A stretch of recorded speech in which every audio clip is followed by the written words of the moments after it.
दिसतोय परक्याचा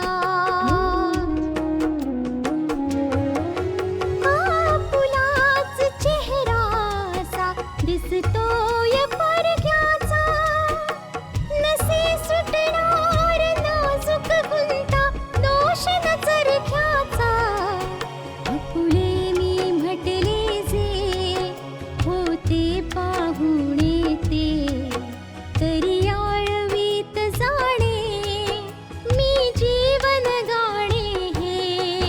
रेखा ही भाग्याची, रेखा ही भाग्याची, रेखा ही भाग्याची, रेखा ही भाग्याची.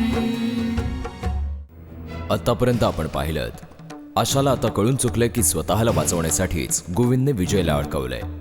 नाना या चिंतेत आहेत की आता काय होणार. दुसरीकडे गोविंद बलराजना आपल्या पद्धतीने हे असं पटवून देतोय की आशाला घरातून काढून टाकलंय. या गोष्टीचा बदला घेण्यासाठी आशाने विजयलाच अडकवलंय. सोहनलाल यांच्या घरी देखील ह्याच गोष्टीची चर्चा आहे. आता पुढे आता त्या घराशी आशाचं असं कोणतं नातं राहिलं नाना? सगळी नाती तर तोडून टाकली आहेत त्या लोकांनी. आणि आता जर आशाची इच्छा नसली तर पल्लवी पण विजयला वाचवू शकत नाही. तुझं म्हणणं बरोबरच आहे बेटा. कोणतंही नातं राहिलेलं नाही. पण आपण असंही म्हणू शकत नाही की नाती पूर्णपणे तुटलीत म्हणून. कारण नाती भावनांमधून तयार होतात आणि जोपर्यंत भावनांमधील ओलावा शिल्लक असतो ना तोपर्यंत कोणतंही नातं तुटत नाही बेटा. नाना ती लोक कठोर आहेत, अगदी स्वार्थी शिवाय कृतज्ञ आहेत ती सर्व लोक. आणि मग अशा लोकांसोबत नातं कसं टिकवलं जाऊ शकतं? पण मी हे नातं अवश्य सांभाळेन आशिष. एक कोणी कृतज्ञ झाला म्हणून दुसऱ्याने पण कृतज्ञ होता कामा नये. जर तो त्याचा कृतज्ञपणा सोडू शकत नसेल तर मी देखील माझा चांगुलपणाचा पिंड नाही सोडू शकत. मला नाही ठाऊक की तो माझा होईल की पल्लवीचा होईल, पण तो कायद्यानुसार गुन्हेगार म्हणून नव्हे तर कायद्याने निर्दोष म्हणून सुटेल. शाबास बेटा, शाबास बेटा. बेटा तुझ्या या अशाच विचारांमुळे मला नेहमीच अभिमान वाटतो की तू माझी मुलगी आहेस. तुला विजयला वाचवायचं आहे कारण त्याच्या घरच्या लोकांचं म्हणणं आहे की तुला विजयला कायद्याच्या कचाट्यात अडकवायचं आहे. हे काय बोलताय तुम्ही? आशा मुळात असं विचारत नाही करणार. कारण त्यांना असं वाटतंय की न्यायालयात झालेली आपली हार आणि अपमानाचा बदला घेण्यासाठीच आशाने असं केलं. नाही पप्पा, हे चुकीचं आहे. मला तर गोविंदला शिक्षा मिळवून द्यायची होती आणि मी कोर्टासमोर ही गोष्ट सिद्ध पण करून दाखवली होती. पण तेव्हाच तिथे ॲडव्होकेट सक्सेना आले आणि त्यांनी तो व्हिडिओ न्यायालयासमोर सादर केला. बेटा प्रश्न हा आहे की ते व्हिडिओ रेकॉर्डिंग केलं कोणी? त्यांना तर असं वाटतंय की एक वकील या नात्याने तूच हे सगळं केलंस. हे साफ चूक आहे बेटा. हा तर केवळ आशावर बालन टाळण्याचा प्रयत्न केला जातोय. हो पप्पा, मी कसलंही रेकॉर्डिंग केलं नाही. हो ना बेटा, मग तो कोण होता जो या सर्व गोष्टींचं रेकॉर्डिंग करत होता? ह्या मागे इतर कोणाचं नव्हे तर त्या गोविंदचाच हात आहे. कारण तो आपली चमडी वाचवण्यासाठी काहीही करू शकतो, कुठल्याही थराला जाऊ शकतो. हो, तुझं म्हणणं बरोबर आहे आशा. अच्छा, म्हणजे याचा अर्थ आहे की तो वकील जो ती व्हिडिओ सीडी घेऊन न्यायालयात पोहोचला होता त्यामागे गोविंदचा हात आहे. हो बेटा, होऊ शकतं असं. खरं तर तो वकील अगदी त्या क्षणाला कोर्टामध्ये आला ज्यावेळी जज साहेब गोविंदच्या विरुद्ध निर्णय देणार होते. त्याने तो निर्णय रोखायला लावला. याचा अर्थ म्हणजे की यामागच्या खऱ्या गोष्टीचा खुलासा तो वकीलच करू शकतो. बेटा, तू त्या वकिलाला ओळखतेस? हो पप्पा, ओळखते. छोट्या मोठ्या केसेस लढतो तो. फार लालची स्वभावाचा माणूस आहे तो. हो, तर मग ही गोष्ट स्पष्ट आहे की मोहाला बळी पडूनच त्याने हे सर्व केलं आणि त्यामागे फक्त गोविंदचाच हात असू शकतो. मग बेटा तुला त्या वकिलाशी बोलायलाच हवं. जर तो वकील विकला गेला असेल आणि ह्या कुभांडासाठी त्याला जर कोणी खरीदलं असेल तर मग आपण त्याला सत्यासाठी विकत घेऊया. हो, कारण हाच एक मार्ग आहे ज्याने सत्य समोर आणता येईल आणि बेटा तुझ्यावर लागलेलं लांछन पुसून टाकता येईल.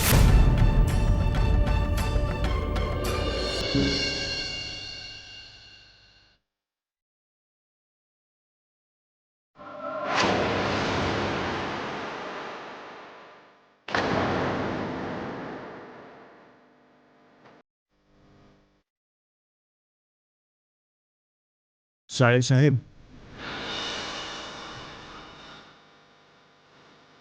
चिचू, नाही साहेब नाही. तुम्ही काळजी नका करू. बिलकुल देखील नको. ओ मी आहे ना. जो गुन्हा मी केलाय ना मग त्याची शिक्षा मी तुम्हाला नाही होत येणार. नाही, अजिबात नाही. चिजू, जितका मी विचार करतो ना तितकाच मी गुंतत जातो की हे सगळं का म्हणून घडलं. कोण होता तो वकील? कोणी पाठवलं होतं त्याला? तुम्ही फार सरळ मनाचे आहात साहेब, फार सज्जन आहात. अहो, तुमच्या लक्षात ही गोष्ट कशी नाही आली आहे की हे सगळं कोणी केलंय ते? घरी मम्मी, पप्पा सर्वांना हे स्पष्ट कळून चुकलंय की हे सगळं आशानेच घडवून आणलंय. हो, तिनेच हे सगळं केलंय.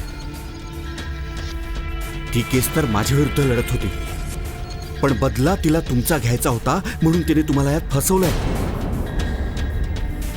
साहेब, हीच गोष्ट तुम्हाला सांगायला मी इथे आलोय.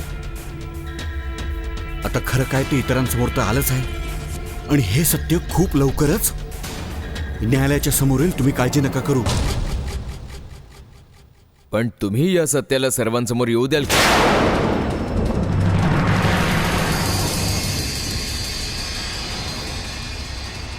कारण की हे सत्य समोर येणं म्हणजे तुम्ही गुन्हेगार आहात हे सिद्ध होणं. इन्स्पेक्टर साहेब, तुम्ही आम्हा दोघांना ओळखत नाही. तुम्हाला हे ठाऊक नाहीये की विजयचं माझ्यावर किती प्रेम आहे आणि माझं विजयवर किती प्रेम आहे ते. इन्स्पेक्टर, तुम्हाला नाही ठाऊक. हो, ही गोष्ट खरी आहे की कालपर्यंत मी स्वतःला वाचवण्याचा प्रयत्न करत होतो, पण आज मी विजयला वाचवण्यासाठी मी वाटेल ते करायला तयार आहे. समजलं? आणि जर तशीच गरज वाटली ना इन्स्पेक्टर साहेब तर मी माझी मान फासात अडकून घ्यायला पण मागे पुढे नाही पाहणार. चिजू, वाह, फारच छान. असं प्रेम तर मी पहिल्यांदाच पाहतोय. माफी असावी इन्स्पेक्टर साहेब, पण एक गोष्ट मला आपल्याला विचारायची आहे. तुम्ही या केसमध्ये आम्हाला काय मदत करू शकाल? हे बघा की कोर्टासमोर चार्जशीट तुम्हीच दाखल करणार आहात. त्यामुळे तुम्हाला कल्पना असेलच की या केसमधली जी तथ्य आहेत ती कशी कोर्टासमोर मांडायची ते. हे पहा, त्या व्हिडिओकडे दुर्लक्ष करणं आता शक्य नाही. कारण त्या व्हिडिओमुळे आता स्पष्ट झालंय की खुनी तुम्ही नाही मिस्टर विजय आहेत. कशी विचित्र गोष्ट आहे. जिथे तुम्ही असायला पाहिजे तिकडे मिस्टर विजय आहेत. हो, ती तर थोड्याच दिवसांची गोष्ट आहे इन्स्पेक्टर, काहीच दिवसांची.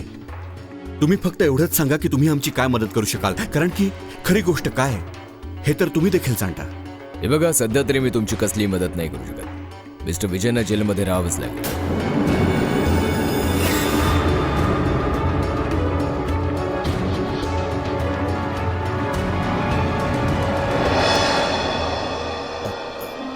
नाही साहेब, अहो तुम्ही काळजी नका करू. तुम्ही निर्धास्त राहा. मी तुम्हाला शिक्षा मुळीच नाही होऊ देणार. दिवस रात्र एक करेन तुम्हाला वाचवण्यासाठी. विश्वास ठेवा साहेब. विश्वास ठेवा. येतो.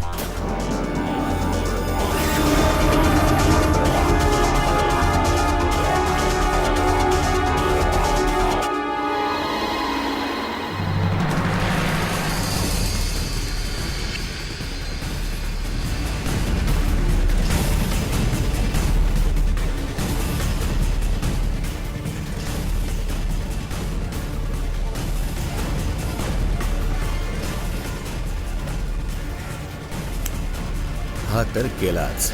रेखा ही भाग्याची.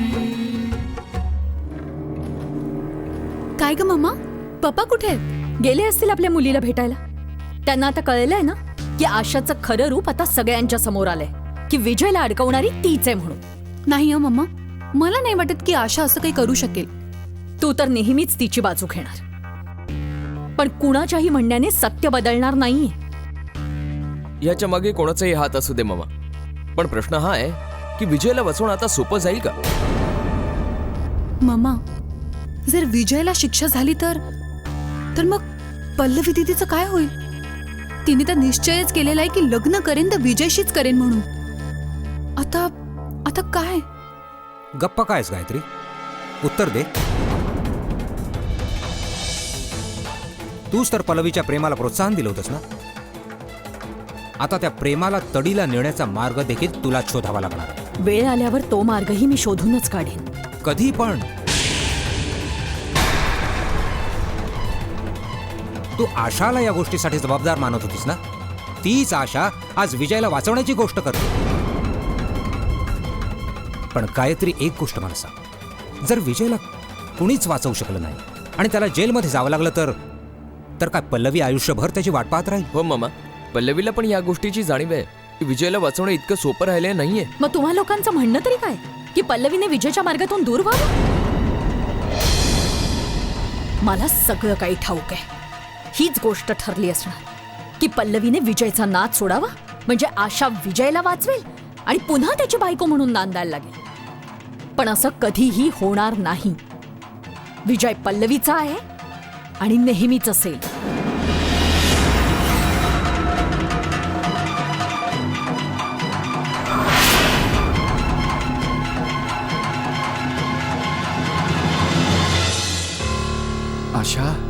आशा बेटा, त्या वकिलाला फोन कर आणि विचार की त्याला किती पैसे हवेत.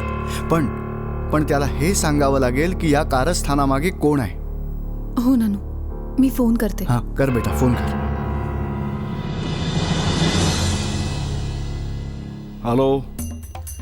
मी ॲडव्होकेट आशा बोलते. हो, मला ठाऊकच होतं की तुमचा फोन नक्की येणार. ज्या केसला तुम्ही अगदी निर्णयापर्यंत पोहोचवलं होतं, मी एका झटक्यातच त्या केसचा निर्णयच नाही तर तिची दिशाच पालटून टाकलेली आहे. तुम्हाला कळतंय ना मी काय म्हणतोय? हो, तर ही गोष्ट आता आणखी कोण नाकारू शकेल? मला तर विचार करून वेळ लागायची पाळी आली. अशी केस तर मला आयुष्यात कधीच मिळाली नव्हती. तुम्हाला ठाऊकच आहे की ह्या केसमुळे माझं नाव लोकांच्या तोंडी झालंय. कोर्टाबाहेर पण लोक माझ्याच नावाची चर्चा करतात. इतके अभिनंदनाचे फोन मला येत आहेत की तुम्ही विचारही करू शकत नाही. मी तुमच्याशी काही खास गोष्टीवर बोलण्यासाठी फोन हा, केला. बोला ना. मला ठाऊक आहे की तुम्हाला या कामासाठी फार मोठी रक्कम दिली होती. वकील तर त्याची फी घेतोच ना, आणि तुम्ही देखील तर ती घेता. हो, अगदी बरोबर आहे तुमचं म्हणणं. पण केस स्वीकारायचे वेगवेगळे शिष्टाचार असतात. ते असो, मी हे म्हणत होते की तुम्ही ह्या केसची दिशा दुसरीकडेच वळवली आहे. आता तिला योग्य मार्गावर आणण्याचे किती पैसे घ्या? हो, म्हणजे तुम्ही सौदा करायला फोन केलाय. तुमच्यासारखे वकील फी तर घेतातच. तेव्हा जेवढी फी तुम्हाला मिळाली असेल त्याच्या दुप्पट फी द्यायला तयार आहे मी तुम्हाला. आता आलात ना मुद्द्यावर. बोला, किती फी देऊ शकता तुम्ही? सर्वात आधी प्रश्न हा आहे की खरं सत्य तुम्ही न्यायालयासमोर आणू शकता? बिलकुल आणू शकतो. हे तुम्हालाही ठाऊक आहे, म्हणूनच तुम्ही मला फोन केलाय. हो, आता वेगळं सांगायला नको की तुमच्याकडून जर पैसे घेतले तर तुमचंच काम करेन.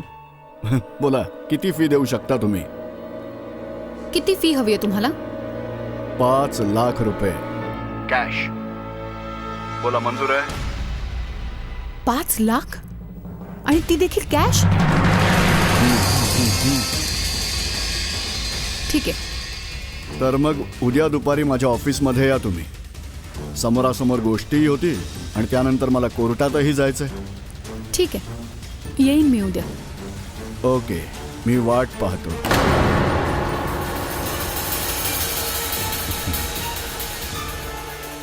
बोलणं झालं ना? 5 लाख रुपये घेऊन तो कोर्टात खरं काय ते सांगेल ना ग? नानू तसं म्हणतोय खरा, पण एक गोष्ट स्पष्ट आहे, ह्या मागे आणखी कोणाचा नाही पण गोविंदचाच हात आहे. हा वकील तर खरंच भिकारी आहे. हो बेटा, सत्य उघडकीस आणण्यासाठी जर आपल्याला हे करावं लागत असेल तर ते देखील करूया. उद्या 2 वाजता कॅश घेऊन त्याच्या ऑफिसला जायचंय. काही हरकत नाही, मी सगळी व्यवस्था करतो. तू चिंता नको करूस. रेखा ही भाग्याची. आशिष, मी इंदोरला असताना न्यूज मध्ये ऐकलं की विजयला अटक झालीये म्हणून. फार काळजीत पडले मी. कसं झालं हे? ही एक फार मोठी चाल रचली आणि आता तर ह्याचा आरोप आशावर पण लावला जातोय की आशाने बदला घेण्यासाठी हे सर्व काही केलं होतं. बकवास करतायत ही लोक. आशा तर केवळ शास्त्रीजींना न्याय मिळवून द्यायचा प्रयत्न करत होती, आणखीन काही नाही. तुमचं बरोबर आहे आंटी, पण जोपर्यंत खरी गोष्ट काय ते बाहेर येत नाही तोपर्यंत आशावर असेच आरोप केले जातील. त्या सक्सेनाला मी फार चांगल्या प्रकारे ओळखते. चोर आहे, चोर. पैसे घेतो तो लोकांकडून, म्हणून तर त्याच्याकडे कुठलीच केस टिकत नाही.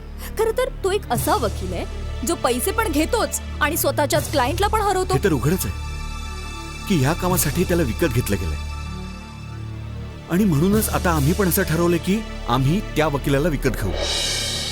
आतापर्यंत आशा त्या सक्सेनाशी बोलली असेल. विजयला अटक करवणारा हाच माणूस आहे, सक्सेना.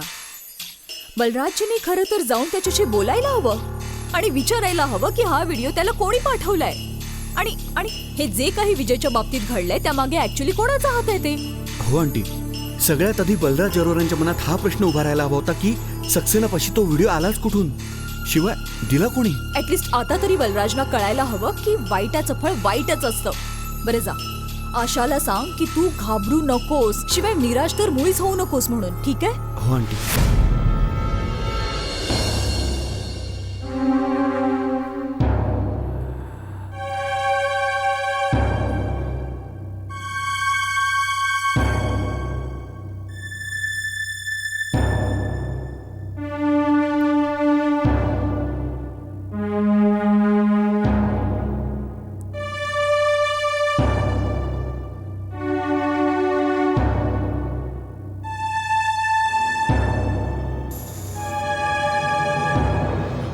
अरे, कुठे गेला होता जावई बापू? पप्पा, मी तिथे साळेसाहेबांना भेटायला गेलो होतो. कसा आहे माझा विजय?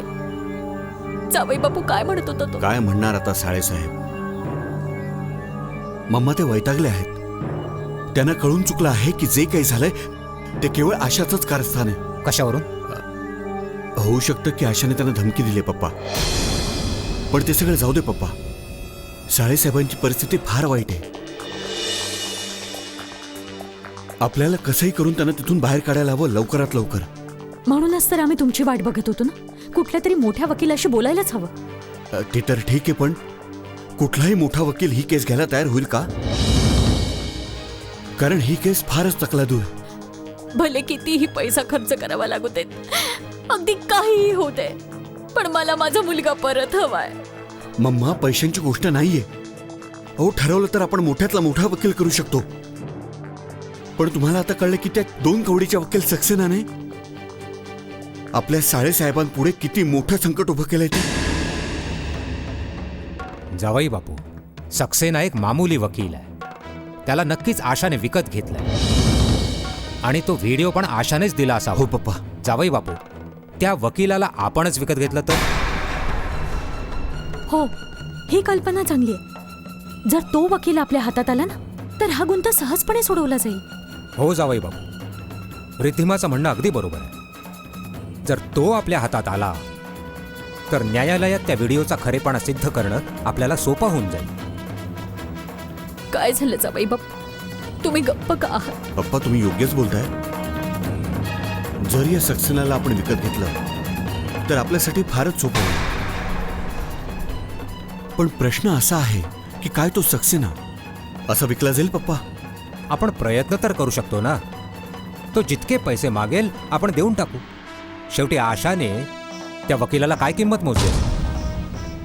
पैशाची काही पर्वा नाहीये जावई बापू, पण मला माझा मुलगा परत हवाय. ठीक आहे मम्मा, आपण उद्याच सक्सेनाला जाऊन भेटूया.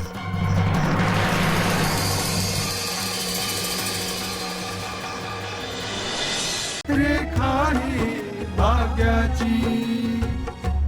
आशा त्या वकिलाला सक्सेनाला पैसे देण्यात काहीच अडचण नाही, पण पैसे घेतल्यानंतर तो पलटणार तर नाही ना?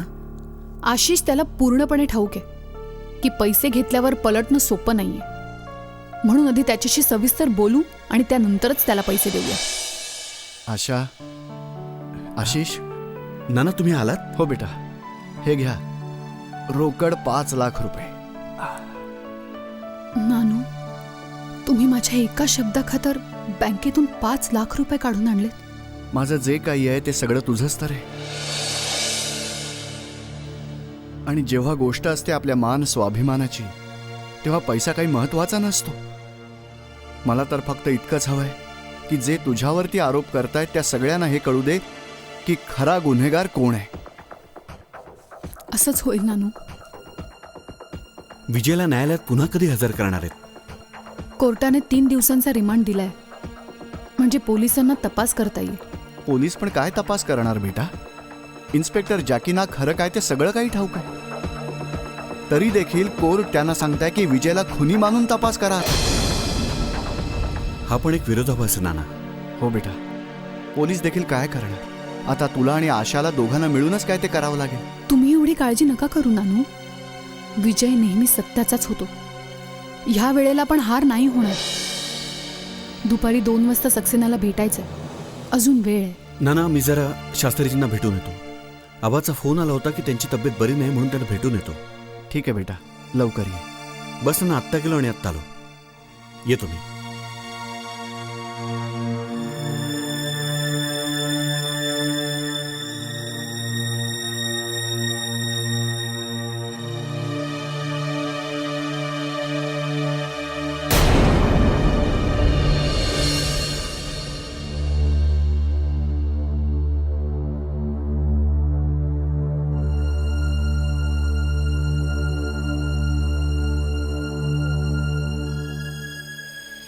बाबा, आशिष, ये बेटा, बस ना. बाबा नमस्कार करतो. सुखी राहा, सुखी राहा. बाबा, हे काय झालं? तुमची तब्येत अचानक खराब झाली? आशिष, माझ्या मुलाची केस शहरात चालू आहे म्हणून मी येत जात असतो. पण खरी गोष्ट तर ही आहे की मला या शहराची हवा, हे वातावरण रुचत नाही फारसं. हो आशिष, बाबांचं म्हणणं अगदी योग्य आहे. बाबा इथे ह्याकरिता राहतात की रोहित दादांच्या गुन्हेगारांना कोर्टामार्फत शिक्षा मिळावी म्हणून. बाबा, हे पहा, ती लढाई अजून संपली नाहीये आणि तसे सत्य बाहेर यावं म्हणून आशाचे प्रयत्न चालूच आहेत. मला ठाऊक आहे, मला ठाऊक आहे. बाबा, सत्य आपल्या सर्वांना ठाऊक आहे. तो व्हिडिओ म्हणजे एक नाटक होतं. पण तुमच्या मुलीने आशाने जे कारस्थान केलंय त्याच्यामुळे माझा मुलगाच लॉकअपमध्ये अडकलाय. तुम्ही माझ्या मुलीवर आरोप करता आहात. ओरडू नका. तुमच्या ओरडण्याने ही गोष्ट लपणार नाही की माझ्या मुलाच्या या अवस्थेचं कारण केवळ आशा आहे. कारण ज्या लोकांना तू तुझं मानतेस ना, खरं तर ते तुझे कोणीच नाहीत. तुझं वाईट चिंततात ते. नात्याने ते तुझे सोहन काका आहेत, पण दुसरीकडे ते आशाचे वडील पण